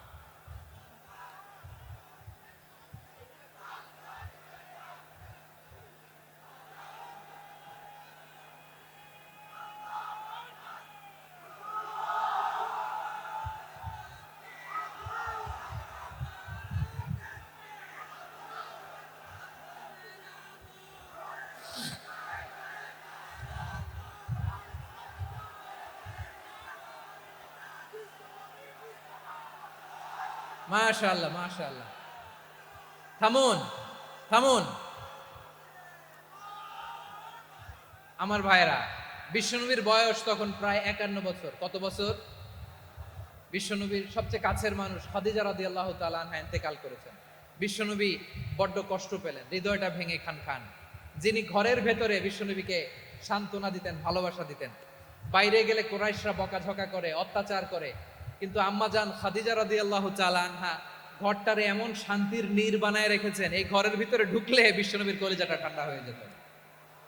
এজন্য রব্বুল আলামিন বলেন, খাদিজা, ও আমার বান্দি খাদিজা, জান্নাতে এমন স্পেশাল একটা ঘর আমি তোমার জন্য রেডি করে রেখেছি। ওই ঘরের মধ্যে কোনো আওয়াজ নাই, ওই ঘরের মধ্যে কোনো নয়েজ নাই, ওই ঘরে কোনো বিশৃঙ্খলা নাই। কারণ মক্কার জমিনে আমার নবী কুরাইশদের বিশৃঙ্খলা, নয়েজ আর ঝামেলাগুলোকে উপেক্ষা করে যখন তোমার ঘরের ভিতরে ঢুকতো, ঘরটারে তুমি শান্তির নীড়, ঠান্ডা, নীরব, নিস্তব্ধ, নিঝুম আর শান্তির নীড় বানিয়ে রেখেছো। এজন্য জান্নাতে স্পেশাল একটা শান্তির নীড় আমি তোমারে উপহার দেব। ওই প্রিয়তমা স্ত্রী খাদিজা ইন্তেকাল করলেন, বিশ্বনবীর হৃদয় ভেঙে খান খান। আবার ওনার চাচা আবু তালেব ইন্তেকাল করলেন, যিনি পলিটিক্যাল শেল্টার দিতেন নবীকে। কে দিতেন? আবু তালেবের ভয়ে, বিশ্বনবীর এই চাচার ভয়ে কোনো মুশরিক নবীর গায়ে হাত দেওয়ার সাহস পায় নাই। এখন স্ত্রীও নাই, চাচাও নাই, নবীকে আশ্রয় দেওয়ার কেউ নাই, নবীর চারদিকে অন্ধকার। নবী এখন কই যাবেন? আমার পেয়ারা নবী নতুন স্টেশন খুঁজতেছেন, নতুন দাওয়াতি প্ল্যাটফর্ম খুঁজতেছেন। তিনি যায়েদ বিন হারেসা রাদিয়াল্লাহু তাআলা আনহুকে নিয়ে মক্কার পাশের একটা নেইবরিং সিটি তায়েফে চলে গেলেন। কোথায় চলে গেলেন? লালমনিরহাটের ভাইয়ের আওয়াজ করে বলেন, কোথায় গেলেন? তায়েফে চলে গেলেন দিনের দাওয়াত দেওয়ার জন্য। কি দেওয়ার জন্য? নাকি জমি কিনতে গেছিলেন? জমি কিনতে? দুনিয়ার যশ খ্যাতির জন্য? নিজের কোনো লাভের জন্য? তায়েফবাসীদেরকে জাহান্নামের আগুন থেকে বাঁচানোর জন্য। আওয়াজ করে বলতে হবে, ঠিক কিনা? বিশ্বনবী বিশাল মরুপথ, পাহাড়ি পথ পাড়ি দিয়ে তায়েফের মরুজমিনে গেলেন কোরআনের দাওয়াত নিয়ে, ইমানের দাওয়াত নিয়ে। কিন্তু তায়েফের লোকেরা বিশ্বনবীর দাওয়াতকে শুধু প্রত্যাখ্যান করেই থামে নাই, তারা বিশ্বনবীর সাথে অত্যন্ত খারাপ আচরণ করেছে। বিশ্বনবীকে শারীরিকভাবে হেনস্থা করেছে, আমার নবীকে শারীরিকভাবে অত্যাচার করেছে, আমার পেয়ারা নবীর গায়ে পাথর মেরেছে, বিশ্বনবীর গা বেয়ে ঝরঝর করে রক্ত ঝরেছে, নবী জামিনের মধ্যে লুটিয়ে পড়েছেন, আবার মেরেছে। আবার নবী হাঁটতে শুরু করলেন, পেছন থেকে আবার মেরেছে। আবার নবী রক্তাক্ত হয়ে জামিনের মধ্যে লুটিয়ে পড়লেন, আবার মেরেছে। বিশ্বনবীর মতো এত সুস্ত্রী মানব, বিশ্বনবীর মতো এত শুভ্র মানব, বিশ্বনবীর মতো এমন চমৎকার দেহাবয়ব দিয়ে রব্বুল আলামিন কাউকে বানান নাই। এরকম চমৎকার মানুষটাকে তারা তায়েফের ওই জমিনে রক্তাক্ত করেছে। বিশ্বনবী দুনিয়ার কোনো স্বার্থের জন্য সেখানে যান নাই, নিজের কোনো লাভের জন্য, প্রাপ্তির জন্য যান নাই, তায়েফবাসীদের জাহান্নামের আগুন থেকে বাঁচাতে গিয়েছে। ঠিক কিনা বলেন? খেয়ে না খেয়ে দিন প্রচারের কাজে নিজেকে দিয়েছ বিলিয়ে, তায়েফের কাফিরেরা চিনল না সে আলো, দুষ্ট ছেলেদের পিছু দিল লেলিয়ে। পাথরের আঘাতে ক্ষত বিক্ষত হয়ে সারা শরীর থেকে রক্ত ঝরে। হে রাসূল তোমাকে ভুলি আমি কেমন করে, হে রাসূল তোমাকে ভুলি আমি কেমন করে। পারেন না আপনারা? ধরুন আমার সাথে, হাজার ব্যথা বেদনার পরে ফিরে আসনি তুমি আপন ঘরে, দিনের আলো তুমি ছড়িয়ে দিতে, চলে গেলে মদিনায় মক্কা ছেড়ে। হে রাসূল তোমাকে ভুলি আমি কেমন করে, হে রাসূল তোমাকে ভুলি আমি কেমন করে। ঠিক কিনা বলে? প্রিয় ভাইরা, তায়েফের ছেলেরা নবীকে রক্তাক্ত করলো। আমার নবী কই যাবে? কই যাবে? মক্কায় জায়গা নাই, তায়েফে জায়গা নাই। তায়েফ থেকে ভারাক্রান্ত মন নিয়ে আমার নবী মক্কায় ফিরে আসলেন। বিশ্ব নবী মক্কায় ঢুকতে পারেন না। মক্কার মরুভূমির দিকে তাকিয়ে, উপত্যকার দিকে তাকিয়ে বিশ্বনবী ধা ধা করে কাঁদেন, ঝরঝর করে। নবীর চেহারা মোবারক থেকে চোখের পানিগুলো বেয়ে বেয়ে পড়ে। আমার জন্মস্থান, আমার শৈশব, কৈশোর, যৌবন কেটেছে এই মক্কায়। আমার এলাকায় আমি ঢুকতে পারি না। বিশ্বনবী মক্কার অনতি দূরে দাঁড়িয়ে জায়েদকে পাঠালেন, জায়েদ যাও, দেখো কেউ আমাকে সাপোর্ট করার মতো আছে কিনা। যাও অমুকের কাছে যাও। সাইয়েদনা জায়েদ গেলেন, তারাও প্রত্যাখ্যান করে ফিরিয়ে দেয়। বিশ্বনবী বললেন যাও অমুক লোকের কাছে যাও, তিনিও প্রত্যাখ্যান করে ফিরিয়ে দিলেন। কেউ বিশ্বনবীকে আশ্রয় দিতে রাজি হয় না। নিজ জন্মভূমিতে বিতাড়িত বিশ্বনবী, সর্বশেষ বিশ্বনবী বললেন যাও মুতঈম ইবনে আদির ঘরে যাও। মুতঈম ইবনে আদি মুশরিক, তার কাছে যাও। গেলেন, মুতঈম ইবনে আদি রাজি হয়ে গেল। সুবহানাল্লাহ বলেন। দেখেন, অনেক বিপদের সময়ও আমি নিজে সাক্ষী, সামাজিকভাবে রাজনৈতিকভাবে কত ঝঞ্ঝা, কত ষড়যন্ত্র, কত কনস্পাইরেসি পাড়ি দিয়ে আমাদেরকে সামনে এগিয়ে যেতে হয়। এই শত্রুদের ভেতরেও একজনকে দাঁড় করিয়ে দেয় যে আল্লাহর কোরআনের জন্য রেডি হয়ে যায়। করেন সুবহানাল্লাহ। মুতঈম ইবনে আদি, আল্লাহ তার মনকে নরম করে দিলেন। মুতঈম বলে, মুহাম্মদ আমি তোমাকে আশ্রয় দিব। তার দুই ছেলেকে পাঠালেন, যাও খোলা তলোয়ার নিয়ে, স্কট দিয়ে, গার্ড অফ অনার দিয়ে মুহাম্মদকে মক্কায় ঢুকাও, আর বলো আমি আমান দেব। আমান কি দিব? আমান মানে সিকিউরিটি, নিরাপত্তা। সিকিউরিটি ছাড়া, আমান দেওয়া ছাড়া কেউ থাকতে পারতো না মক্কায়। দুই ছেলে বিষ্ণু ইসা ইসলামকে নিয়ে আসলো। নবী কাবার চারদিকে তাওয়াফ করলেন, নামাজ পড়লেন। আবু জাহেল, উতবা, শাইবা, ওয়ালিদ ইবনে মুগীরা সবাই দেখে, কেউ কিছু করতে পারে না। কারণ মুতঈম ইবনে আদি ঘোষণা দিয়েছেন, আমি মুহাম্মদকে আমান দিয়েছি, মুহাম্মদের গায়ে যেন কেউ স্পর্শ না করে। আওয়াজ করে পড়েন সুবহানাল্লাহ। নবীর এই বিপদ কালে মুহূর্তে মুতঈমের হৃদয়টারে নরম করে দিল কে? আচ্ছা, লালমনিরহাটের ভাইয়েরা বলেন, এই মুতঈম কি মুসলিম ছিল না মুশরিক? সবাই বলতে হবে, মুসলিম না মুশরিক? তাহলে মুশরিকের কাছ থেকে নবী পলিটিক্যাল অ্যাসাইলাম, আধুনিক রাষ্ট্রবিজ্ঞানের ভাষায় পলিটিক্যাল অ্যাসাইলাম, যেটাকে বলে রাজনৈতিক আশ্রয়, ওনার আমান বা নিরাপত্তার এই ঘোষণায় তিনি মক্কায় ঢুকলেন। যতদিন নিরাপত্তা ছিল ছিলেন। মুতঈম যখন মারা গেল, বিষ্ণু ইসলাম হিজরত করে মদিনায় চলে গেলেন। সুবহানাল্লাহ। কিন্তু মুতঈম যে বিশ্বনবীর উপকার করছে, এটা বিশ্বনবী ভুলে নাই। আমাদের অনেকে আছে, উপকার করার পরে আর খেয়াল থাকে না, খাওয়ার পরে গলা দিয়ে নামলে আর খেয়াল থাকে না। এরকম আছে না নাই? আমার নবী ভুলে নাই। বদরের প্রান্তরে 70 জন কাফেরকে যখন বন্দী করে বিশ্বনবীর সামনে হাঁটু গেড়ে দাঁড় করানো হলো, বসানো হলো, 70 জন কাফের। কয়জন? বিশ্বনবী তাদের দিকে তাকিয়ে বললেন, সহিহ বুখারীর বর্ণনা, লাউ কানাল মুতঈম ইবনে আদি হাইয়ান সুম্মা কাল্লামানি হাউলাইন নাতনা লা তারাকতুহুম লাহু। বদরের প্রান্তরে 70 জন বন্দী কাফিরের দিকে তাকিয়ে আমার নবী বললেন, আজকে মুতঈম ইবনে আদি যদি বেঁচে থাকতো, আর তোমাদের 70 জনের ব্যাপারে যদি মুতঈম এক বাক্যে একটা সুপারিশ করত, তার সম্মানে আজকে তোদের সবাই আমি মাফ করে দিতাম। সুবহানাল্লাহ নাই? ওই যে চিল্লাচিল্লি যে কথা বোঝে নাই, কোন জিনিস মিস করছে ওরা নিজেরাও বোঝে নাই। বিশ্বনবী মুতঈমের এই সাহায্যের কথা বলে নাই। 70 জন মুশরিক হাঁটু গেড়ে বসা, নবী চাইলে এখনই এক্সিকিউশন অর্ডার দিতে পারে।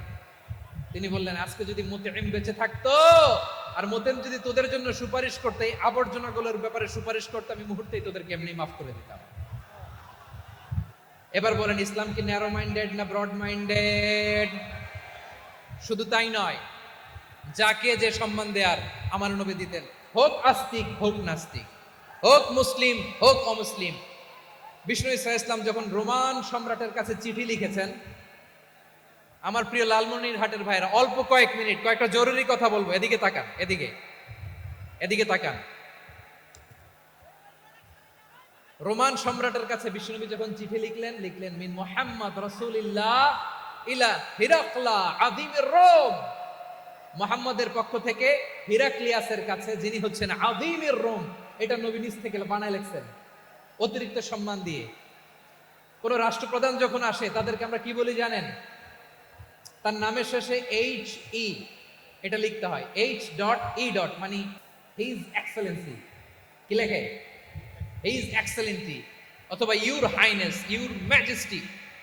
দেখেন, বিশ্বনবী সাল্লাল্লাহু আলাইহি ওয়াসাল্লাম সব নবীদেরও নবী, তিনি একজন মুশরিক খ্রিস্টান সম্রাট রোমান সম্রাটের কাছে চিঠি লিখতে যেয়ে লিখতেছে ইলা হিরাকলা আযীমির রোম, হিরাক্লিয়াসের কাছে আমার চিঠি, যিনি রোমের আযীম, হিজ হাইনেস, মানে রোমের অনেক সম্মানিত এক বাহাদুর। আওয়াজ করে বলেন সুবহানাল্লাহ।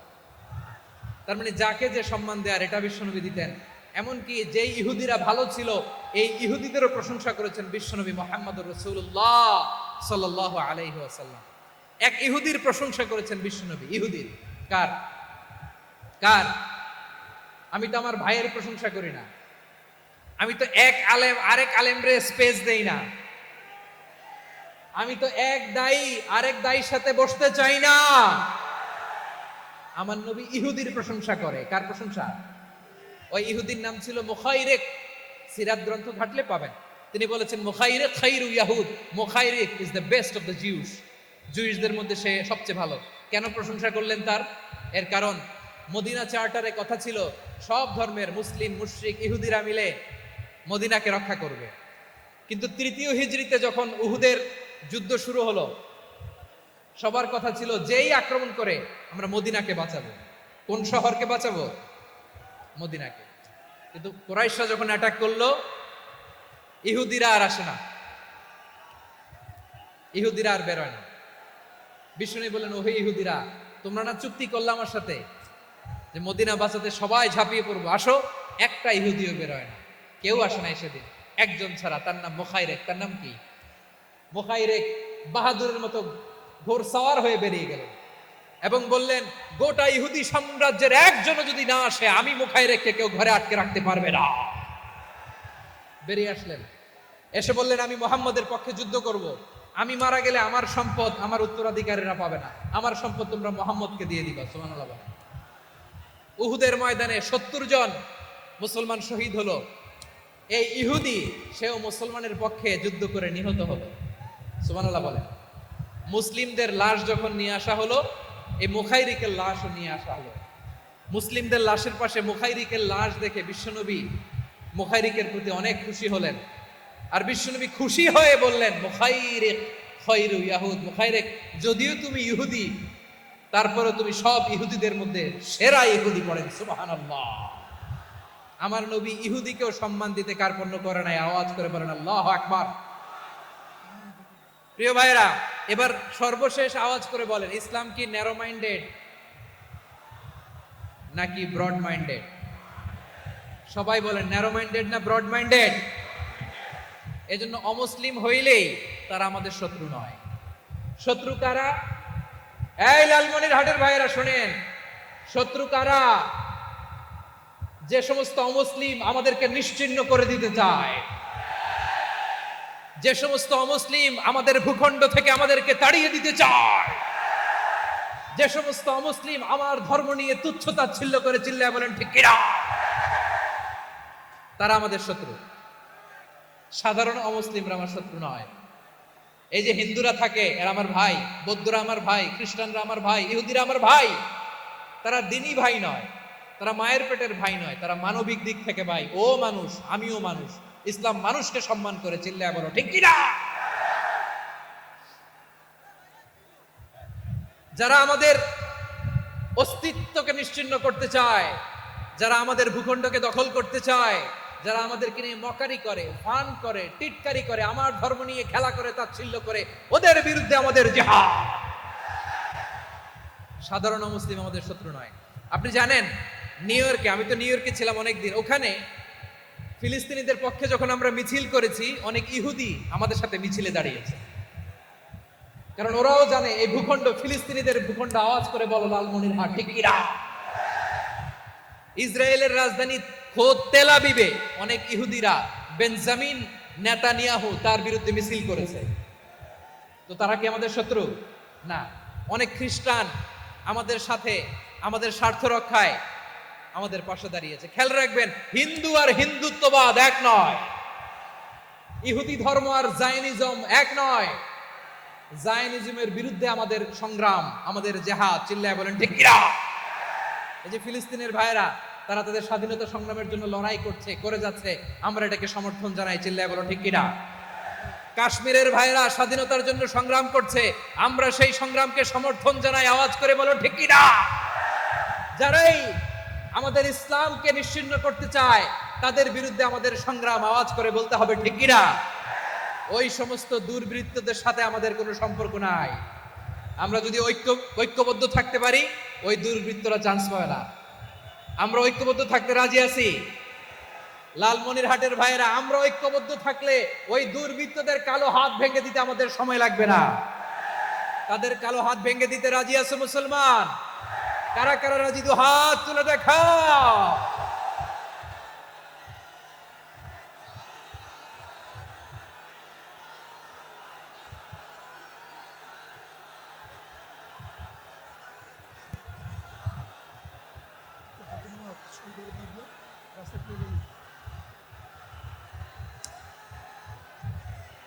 আমার প্রাণ প্রিয় লালমনিরহাটের ভাইয়েরা, শত্রু কাফের আর অশত্রু কাফেরের মধ্যে পার্থক্য আছে না নাই? আবু তালেব মুশরিক, আবু জাহেল মুশরিক, কিন্তু দুই মুশরিকে পার্থক্য আছে না নাই? আবু তালেব নবীর চাচা, মুশরিক, মারা গিয়েছে মুশরিক অবস্থায়, কিন্তু আজীবন আমার নবীকে আগলে রেখেছে, আমার নবীকে সাপোর্ট করেছে, ভালোবেসেছে। আবু জাহেল মুশরিক, মারা গিয়েছে মুশরিক হিসেবে, আজীবন আমার নবীর বিরুদ্ধাচারণ করেছে। আবু জাহেলের শক্তি, সামর্থ্য, স্ট্র্যাটেজি, প্ল্যান সব আমার নবীর বিরুদ্ধে ছিল। আবু জাহেলের কারণে একটা দিন শান্তিতে আমার নবী মক্কায় ঘুমাতে পারে নাই। চিল্লায় বলেন ঠিক কিনা?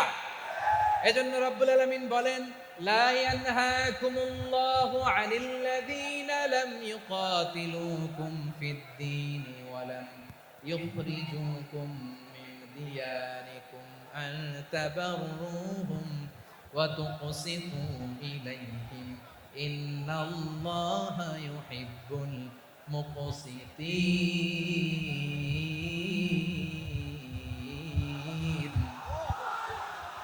আল্লাহ বলে, গোলামেরা শোনো শোনো, যে সমস্ত অমুসলিম তোমাদের সাথে ধর্মযুদ্ধে লিপ্ত হয় না, তোমাদের বিরুদ্ধে যে সমস্ত অমুসলিম অস্ত্র ধরে না, যে সমস্ত অমুসলিম তোমাদেরকে তোমাদের জন্মস্থান থেকে, ভূখণ্ড থেকে তাড়িয়ে দেয় না, তাদের সাথে ভালো আচরণ করতে আমি আল্লাহ নিষেধ করি নাই।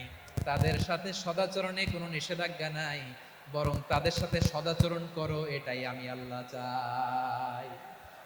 তাহলে আমার যে অমুসলিমরা আমাদের সাথে শত্রুতা করে না, তুচ্ছতাচ্ছিল্য করে না, আমাদের ভূমি থেকে আমাদেরকে উচ্ছেদ করতে চায় না, আমাদের বিরুদ্ধে অস্ত্র ধরে না, ওই অমুসলিম ভাইদের সাথে আমাদের কোনো দ্বন্দ্ব আছে? কোনো বিরোধ আছে? বরং আছে ভালোবাসা। বরং আছে কি?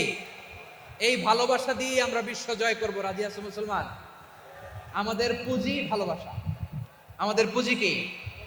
এবার আওয়াজ করে বলেন, আমার এই পুরো আলোচনা থেকে the religious coexistence, peaceful coexistence, শান্তিপূর্ণ সহাবস্থান, কমিউনাল হারমোনি, এই সাম্প্রদায়িক সম্প্রীতি, এই আলোচনা থেকে কি বুঝলেন? ইসলাম কি ন্যারো মাইন্ডেড না ব্রড মাইন্ডেড? এই ব্রড মাইন্ডেড হৃদয় নিয়ে, ভালোবাসা দিয়ে আমরা বিশ্ব জয় করতে চাই। রাজি আছেন? আল্লাহ কবুল করুক। আমরা সবাই পড়ি আমিন। লালমনিরহাটের জেলা স্টেডিয়ামে আমার প্রিয় মায়েরা, বোনেরা, আপনাদের জন্য একটা হাদিস বলে শেষ করব। বিশ্বনবী বলেন, আমার মায়েরা খেয়াল করে শুনুন, বিশ্বনবী আপনাদের উদ্দেশ্য করে বলেন, আল মারআতু ইযা সাল্লাত খামসাহা ওয়া সামাত শাহরাহা হাফিজাত ফুরুজাহা আতাআত বা'লাহা ফালতাদখুল মিন আইয়ি আবওয়াবিল জান্নাতি শাআত। বিশ্বনবী বলেন, ও রমণীরা, ও নারীরা, যে সমস্ত নারী এই চারটা কাজ করবে, এই চারটা কাজের গ্যারান্টি দিবে, তাদেরকে জান্নাতের 8টা দরজার গ্যারান্টি দেয়া হবে। কি চারটা কাজ? 1 নাম্বার, আল মারআতু ইযা সাল্লাত খামসাহা, যে নারী 5 ওয়াক্ত নামাজ পড়ে। কি করে? জেলা স্টেডিয়ামে অবস্থানরত আমার নারীরা, বোনেরা, বিশ্বনবী আপনাদেরকে 4টা কাজের কথা বলেছেন, খুব বেশি না। 4টা করলে 8 জান্নাতের দরজা সব খোলা, কোনটা দিয়ে যাবেন? যেটা দিয়ে মনে চায়। 1 নাম্বার 5 ওয়াক্ত নামাজ। আমার বোনেরা জোহরের নামাজ পড়তে পড়তে এটা আসরে নিয়ে যায়, আসর পড়তে পড়তে এটা মাগরিবে নিয়ে যায়, এরকম আসরে নাই? লালমনিরহাটে হয়তো নাই। আমার বোনেরা এটা করবেন না। ইন্নাস সালাতা কানাত আলাল মুমিনিনা কিতাবাম মাওকুতা, সময় মতো পড়বেন। সামাত শাহরা, রমাদানের রোজাগুলো রাখবেন। হাফিজাত ফুরুজাহা, যে নারী তার চরিত্রকে হেফাজত করে, তার প্রাইভেট হেফাজত করে, তার লজ্জাস্থান হেফাজত করে। ও মায়েরা, আপনার এই গর্ভ যে কত দামি আপনি জানেন না। আপনার এই গর্ভ থেকে জন্মাবে আগামীর সালাহুদ্দিন আল আইয়ুবী। আপনার গর্ভ থেকেই জন্মাবে ইমাম আল মাহদি আল মুনতাদা। আপনার পেট থেকে জন্মাবে আবু সাইদের মতো বীর সৈনিক। আপনার পেট থেকে জন্মাবে মুগ্ধের মতো বীর মুজাহিদ। আপনি জানেন না কে আসবে আপনার পেট থেকে। সময়টাকে কাজে লাগান, ইসলামকে বুঝেন, মানেন, আমাদের ইসলামিক লেকচারগুলো শোনেন। আমরা যে বার্তাগুলো, ইনস্ট্রাকশনগুলো, দিক নির্দেশনাগুলো আপনাদের খেদমতে রাখি, এগুলো মেনে চলুন। আপনিই পারেন আপনার ঘরটাকে জান্নাতের টুকরা বানাতে। একটা family, it's a very big institution and you are the MD, the managing director of this institution. চিল্লায় বলেন ঠিক কি না? চাইলেই পারেন ঘরটারে জান্নাতের টুকরা বানাতে। 5 ওয়াক্ত সালাত, রমাদানের রোজা, নিজের চরিত্রের হেফাজত, ও আতাআত বালাহা, স্বামীর আনুগত্য। এটাতে অনেকে ভুল করে থাকে। হায় রে আমার বোনেরা, স্বামীর আনুগত্যকে এটা নিজের অপমান মনে করবেন না। আপনার স্বামী আপনার সবচেয়ে বড় গার্ডিয়ান, তিনি আপনার সবচেয়ে ভালো চায়। নারী কখনো গার্ডিয়ানশিপের বাইরে থাকতে পারে না। হয় আপনি বাবার গার্ডিয়ানশিপের ভেতরে, বাপ না থাকলে ভাই আপনার গার্ডিয়ান, ভাই না থাকলে চাচা গার্ডিয়ান, বিয়ের পরে আপনার স্বামী আপনার গার্ডিয়ান। শরিয়া সম্মত স্বামীর আদেশগুলো আপনি মেনে চলবেন, কিন্তু শরিয়া বিরুদ্ধ কোনো আদেশ মানতে আপনি বাধ্য নয়। আওয়াজ করে বলুন সবাই ঠিক কি না? এই 4টা কাজ যদি কোনো নারী করে, বিষ্ণুই বলেন জান্নাতের 8টা দরজা খোলা, তোমার যেটা দিয়ে মনে চায় সেটা দিয়ে জান্নাতে তুমি এন্ট্রি নিতে পারবা। আমরা এখানে লালমনিরহাটের সোহরাওয়ার্দী ময়দানে আজকে যেমন একত্রিত হতে পারলাম, আল্লাহর জান্নাতেও যেন একত্রিত হতে পারে। আল্লাহ তুমি তৌফিক দান করো। আল্লাহ আমার এই কলিজার টুকরা যুবক ভাইদেরকে তুমি ওমরে ফারুকের মতো কবুল করো। জেলা স্টেডিয়ামে অবস্থানরত আমার মা বোনদেরকে তুমি ফাতেমার মতো, খাদিজার মতো কবুল করো। আমাদের কলিজার টুকরা সন্তানদেরকে তুমি সালাউদ্দিন আল আইয়ুবীর মতো কবুল করো। এই যে ইসলামিক সোসাইটি লালমনিরহাটকে আল্লাহ তুমি কবুল করো। আল্লাহ যে কথাগুলো বললাম এগুলো প্রথমে আমাকে, আমার সব ভাইদেরকে আমল করার তৌফিক দান করো। রব্বানা যালামনা আনফুসানা ওয়া ইন লাম তাগফির লানা ওয়া তারহামনা লানাকুনান্না মিনাল খাসিরিন। রব্বানা আতিনা ফিদ দুনিয়া হাসানাতাও ওয়া ফিল আখিরাতি হাসানাতাও ওয়া কিনা আযাবান নার। রব্বুল আলামিন, আরশের মালিক, লক্ষ লক্ষ তাওহীদি জনতা দুনিয়ার কোনো কিছুর আশায় নয়, দুনিয়ার কোনো কিছুর জন্য নয়, তোমার কোরআনের প্রেমে, ইসলামের প্রেমে হাজির হয়েছে। আল্লাহ আমার ভাইদেরকে কবুল আর মঞ্জুর করে দাও। ইসলামের জন্য এই গণজোয়ার, এই উচ্ছ্বাস, এই এনার্জি শক্তিগুলোকে আগামীর ইসলামের জন্য কবুল আর মঞ্জুর করে নাও। গাড়িতে করে, হুন্ডায় চড়ে, সাইকেল দিয়ে, রেল লাইন দিয়ে, রেলে চড়ে চড়ে লক্ষ লক্ষ ভাইরা বিভিন্ন জেলা থেকে আজকের এই ঐতিহাসিক লালমনিরহাটের প্রোগ্রামে যারা জয়েন করলো, নিরাপদে তুমি আবার তাদেরকে গন্তব্যে পৌঁছে দিও। রব্বানা তাকাব্বাল মিন্না ইন্নাকা আনতাস সামিউল আলিম ওয়া তুব আলাইনা ইয়া মাওলানা ইন্নাকা আনতাত তাওয়াবুর রহিম। সুবহানা রাব্বিকা রাব্বিল ইজ্জাতি আম্মা ইয়াসিফুন ওয়া সালামুন আলাল মুরসালিন والحمد لله رب العالمين واجعل آخر كلامنا عند الموت لا إله إلا الله محمد رسول الله. আমার মোবাইল কোথায়?